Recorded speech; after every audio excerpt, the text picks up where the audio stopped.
তোমায় আর কত বলবো যে আমাকে একটা সাতনড়ি গলার হার বানিয়ে দাও? আমার তো কোনো কথাই তুমি শুনতে পাও না। তা আমাকে কি তোমার মানুষ মনে হয় না? তোমার কি টাকা পয়সার অভাব আছে যে আমাকে ঘুরিয়ে পেঁচিয়ে এইসব ওসব দিতে হবে তোমায়? প্রত্যেক সপ্তাহে তোমার এইসব বায়না আমার আর ভালো লাগে না।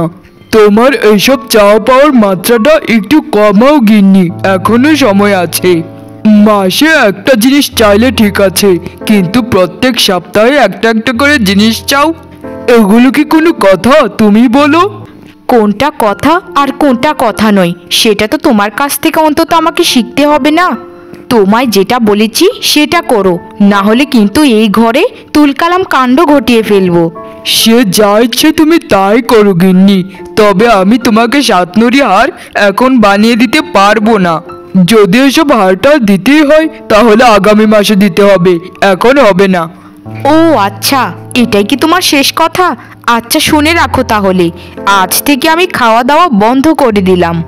যতক্ষণ পর্যন্ত আমাকে গলার হার না বানিয়ে দিয়েছো ততক্ষণ পর্যন্ত জলও ছোবো না।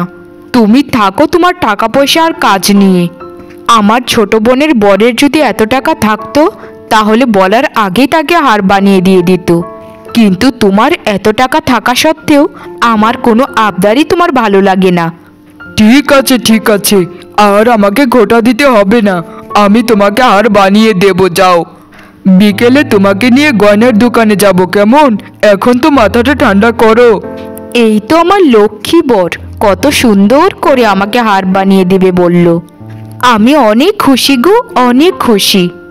আচ্ছা শোনো না, তোমার জন্য খাবার বাড়ছি আমি, তুমি এখনই গিয়ে খেয়ে তারপর কাজে চলে যাও।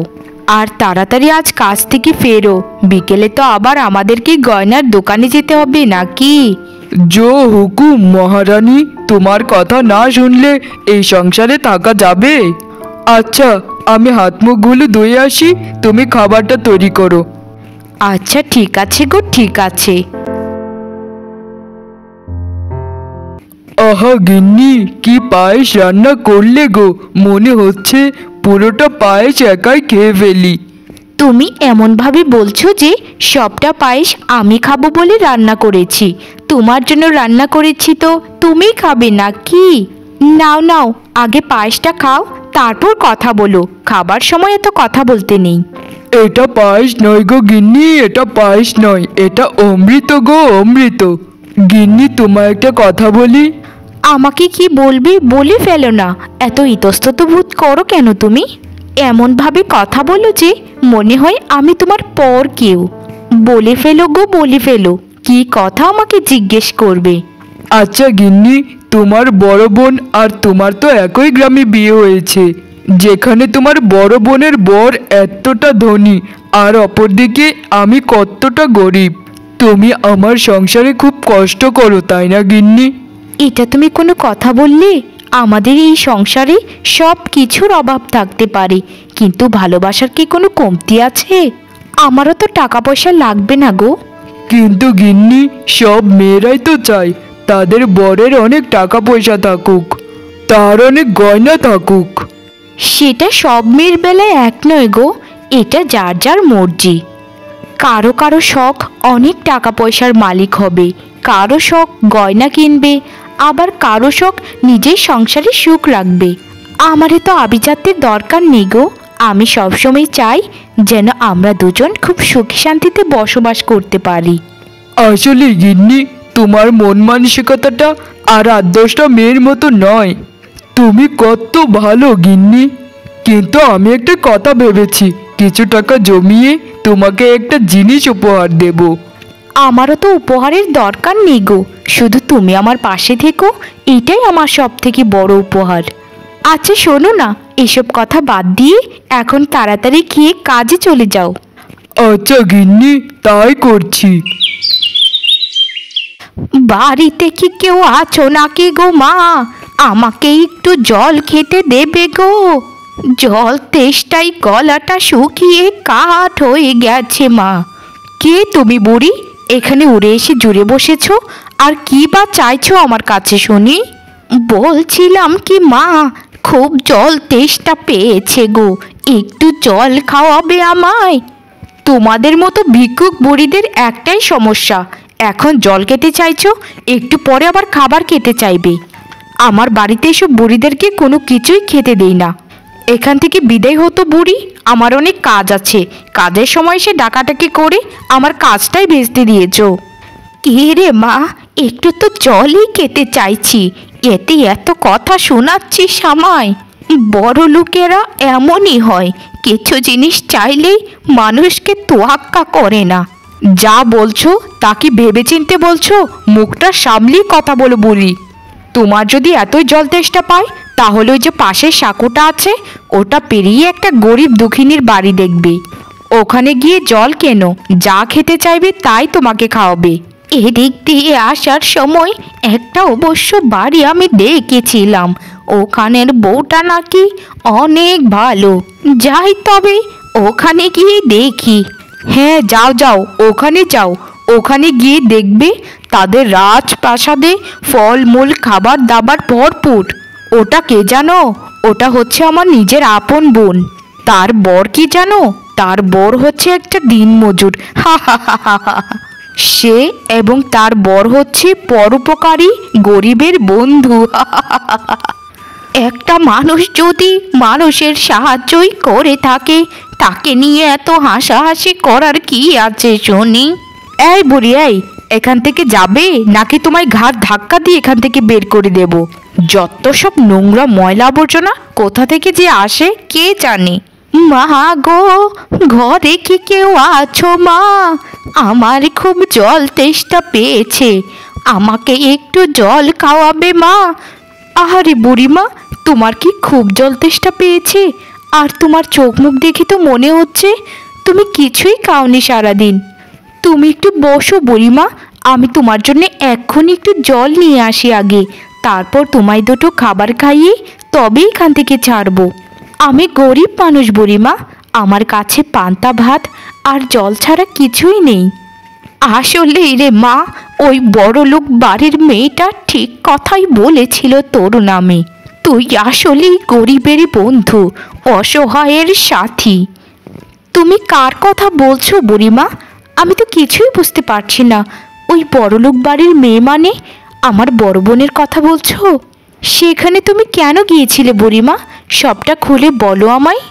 জানো বুড়িমা, ভাগ্যক্রমে আমার একজন গরিব মানুষের সাথে বিয়ে হয়েছে, আর আমার বড় বোনের খুব ধনী একজন ব্যক্তির সাথে বিয়ে হয়েছে। কিন্তু বুড়িমা, আমি এতটা খুশি আছি এখানে যে কি বলবো, মনে হয় স্বর্গে আছি। তোমার বোনই তোমার ঠিকানাটা আমায় দিয়েছে রে মা। কিন্তু মা, তোমার বড় বোনের ব্যবহার এত খারাপ কি বলবো। একটু জল খেতে চাইছিলাম তো আমাকে যা তা বলে বের করে দিল। মানুষের সাথে মানুষ এরকম ব্যবহার করে না। এমন তো না যে আমি খাবার খেতে চাইছিলাম। আসলে বুড়িমা, বড় দিদি ছোটবেলা থেকে একটু এরকম স্বভাবের। তার কথাই তুমি কষ্ট পেও না মনে। ওর কথাই যদি তুমি কোনো কষ্ট পেয়ে থাকো তাহলে আমি ওর তরফ থেকে ক্ষমা চাইছি তোমার কাছে। তোর মতো বোন যদি ঘরে ঘরে থাকতো তাহলে বনে বনে সম্পর্ক খুব ভালো থাকতো। আসলে তুই ভালো মেয়ে রে মা, তুই অনেক ভালো। মা, মা, আমার খুব কষ্ট হচ্ছে। তুমি না সকালে বলেছিলে যে আমার জন্য ওষুধ কিনে আনবে, কোথায় তোমার ওষুধ? একটু ধৈর্য ধর মা, আমি তো তোকে বলেছিলাম যে তোকে ওষুধ এনে খাওয়াবো। কিন্তু শোন না মা, আমার হাতে একটা টাকাও নেই। তোর বাবার সাথেও যোগাযোগ করতে পারছি না। তোর বাবা সেই যে শহরে গেল, তারপর তো কোনো খবরই পাইনি। এর মধ্যে তুই এতটা অসুস্থ হয়ে গেলি যে আমি কি করব কিচ্ছু বুঝতে পারছি না। তবে একটু পাড়ায় আজ বেরোবো, দেখি কারো হাতে পায়ে ধরে কিছু টাকা জোগাড় করতে পারি কিনা। তুমি কোনোদিন টাকা জোগাড় করতেও পারবে না, আর আমার জন্য ওষুধও আনতে পারবে না মা। আমি শুধু কষ্টই পেতে থাকবো। তোকে কথা দিলাম মা, আজকে যেভাবেই হোক তোর জন্য ওষুধ আমি কিনে আনবই আনবো। তুই একটু শান্ত হো মা, একটু ধৈর্য ধর, আমার কথাটা শোন মা। আর কত ধৈর্য ধরবো বলো তো মা? আমি কখন থেকে তোমায় বলছি যে আমি শ্বাস ফেলতে পারি না, খুব কষ্ট হয়, জ্বরে গা পড়ে যাচ্ছে। মা, তুই একটুক্ষণ এখানে শুয়ে থাক, আমি এখনই পাড়ায় বের হচ্ছি। আজকে যেভাবেই হোক টাকা জোগাড় করে তোর জন্য ওষুধ কিনে আনবো। ঠিক আছে মা, তুমি আমার জন্য চিন্তা করো না, আমি এখানেই শুয়ে থাকবো। তুমি এক্ষুনি গিয়ে আমার জন্য ওষুধ নিয়ে এসো। দিদি ভাই, ও দিদি ভাই, দয়া করে তুমি আমার একটা উপকার করো না। আমার মেয়েটার গতকাল থেকে জ্বরে গা পুড়ে যাচ্ছে, কোথাও একটা টাকাও আমি ধার পাচ্ছি না যে দুটো ওষুধ এনে খাওয়াবো। আমাকে কিছু টাকা ধার দাও না দিদি ভাই, তোমার পায়ে পড়ি। তোমার মেয়ের অসুখ না তো কি, এতে আমি কি করব শুনি? তোমার মেয়ের অসুখের টাকা আমাকে কেন দিতে হবে? আমি কি এখানে পরোপকারী সংস্থা খুলে বসেছি? যাও যাও বাপু, আমার বড়ই এমনিতেই ব্যবসায় মন্দা চলছে, এখন কোনো টাকা পয়সা হবে না। তুমি অন্য কোথাও গিয়ে চেষ্টা করো, আমার কাছে কোনো ধার হবে না। দিদি ভাই, এটা তুমি কোনো কথা বললে? তোমরাই তো এই গ্রামের মধ্যে সব থেকে প্রভাবশালী মানুষ, আর তোমাদের কাছে যদি টাকা পয়সা না থাকে তো কাদের কাছে থাকবে বলো? ও আচ্ছা, আমাদের কাছে কত টাকা আছে না আছে সেটাকে তোকে কৈফিয়ত দিতে হবে? তুই কে হে? তুই কোন রাজার বউ, কোন জমিদারের গিন্নি? ধর আমাদের কাছে কোটি কোটি টাকা আছে, কিন্তু তোকে আমি দেব না। কারণটা কি জানিস? কারণ তোরা হচ্ছিস গরিব, অভাবী। তোদের কাছে টাকা ধার দিলে তোরা কি এটা ফেরত দিবি সেটা নিশ্চয়তা কতটুকু? তাই এখনো সময় আছে, আমার বাড়ির উঠোন থেকে বিদেয় হও। এভাবে অপমান করতে পারছো দিদি ভাই? আমরা গরিব হতে পারি, কিন্তু আমরা কথা দিয়ে কথা ভঙ্গ করি না। আমার মেয়েটাকে যদি চিকিৎসা না করাতে পারি তাহলে মেয়েটাকে বোধহয় বাঁচানো যাবে না। কি করব কিচ্ছু বুঝতে পারছি না। ও বৌদি, তোমার কি হয়েছে বলো তো? তোমার চোখ মুখ এরকম লাগছে কেন? মনে হচ্ছে তুমি খুব দুশ্চিন্তায় আছো। আমাকে একটু বলো তো ব্যাপারটা কি? আর কি তোমায় বলবো সরলা বোন, আমার সর্বনাশ হয়ে গেছে গো। গতকাল থেকে আমার মেয়েটা এত অসুস্থ, তোমায় কি বলবো। কি বলছো এসব বৌদি? তা মিনুকে এখনো কি ডাক্তারের কাছে নিয়ে যাওনি? আর তুমি এভাবে ঘুরছো কেন এখানে মিনুকে ফেলে রেখে একা বাড়িতে? মিনুকে কার কাছে ফেলে এসেছো বলো তো বৌদি আমায়। কি আর বলবো তোমায় বোন, আমার মেয়েটাকে বোধহয় বাঁচাতে পারবো না গো। দুটো টাকার জন্য কত জায়গায় হাত পেতেছি, কেউ আমাকে একটা টাকা ধারও দিল না। তোমার বড় বোন তো কত ধনী, তোমার বড় বোনও আমাকে তাড়িয়ে দিল, একটা টাকাও ধার দিতে চাইলো না। আচ্ছা বোন, তুমিই বলো, গরিব হওয়াটা কি অপরাধ? আমরা গরিব বলে আমাদের কি বেঁচে থাকার অধিকার নেই? বৌদি, এসব তুমি কি বলছো? তুমি আমার কাছে আগে আসলে না কেন? আমার কাছে কিছু জমানো টাকা আছে, সেটাই তুমি এখন নিয়ে নাও। ওটা দিয়ে তুমি আগে মিনুর চিকিৎসা শুরু করো। আমি তো জানি না যে মিনু অসুস্থ, না হলে আমি কি টাকাটা তোমায় দিয়ে আসতাম। কি বলছো তুমি বোন? তুমি এত গরিব মানুষ, তবু তোমার জমানো টাকা আমাকে ধার দেবে? বোন গো, তোমার ঋণ আমি কোনো দিন শোধ করতে পারবো না। আরে মা, কেমন আছো তুমি? কতদিন পর তোমায় দেখলাম। এসো এসো, ঘরের ভেতরে এসো। সত্যি রে মা, তোকেও আমি কতদিন পর দেখলাম। তোকে দেখলেই আমার মনটা ভালো হয়ে যায় রে। তার জামাই বাবা জীবন কোথায় গেছে? তাকে তো দেখতে পাচ্ছি না। আর কি বলো মা, তোমার জামাইয়ের তো কত কাজ, বাইরে ঘরে দৌড়াদৌড়ি করতে করতেই শেষ। সে কাজে গেছে মা, একটু পরে চলে আসবে। তুমি ঘরের ভেতরে এসো না মা। আর শোনো মা, ছোটোর সাথে কি দেখা করে এসেছো, নাকি সরাসরি আমার এখানে এসেছো? কার সাথে দেখা করার কথা বলছিস রে তুই? আমার ছোট মেয়ের সাথে? ছি ছি ছি ছি ছি, ওর বাড়িতে যে আমি যাব দেখা করতে, ওর বাড়িতে তো বসারই একটা জায়গা নেই। তাই আগে তোর এখানেই এসেছি, তারপর ওর বাড়িতে একটু যাব, তারপর বাড়িতে চলে যাব আবার। শোন রে মা, আগামী রোববার তুই আর তোর বর মিলে আমাদের বাড়িতে চলে আসিস। তুমি আমাদেরকে নেমন্তন্ন করলে আর আমরা কি না যেয়ে থাকতে পারি বলো তো মা? তুমি নিশ্চিন্তে থাকো, আগামী রোববার আমি আর আমার বর মিলে নেমন্তন্ন খেতে যাব। আরে মা, তুমি কতটা দিন পর তোমায় দেখলাম মা। এসো এসো মা, ঘরের ভেতরে এসো। তোমাকে দেখি আমার মনটা আনন্দে ভরে উঠেছে। তা তোর ঘরের ভেতর যে যাব, তোর ঘরের ভেতর কি বসার কোনো জায়গা আছে?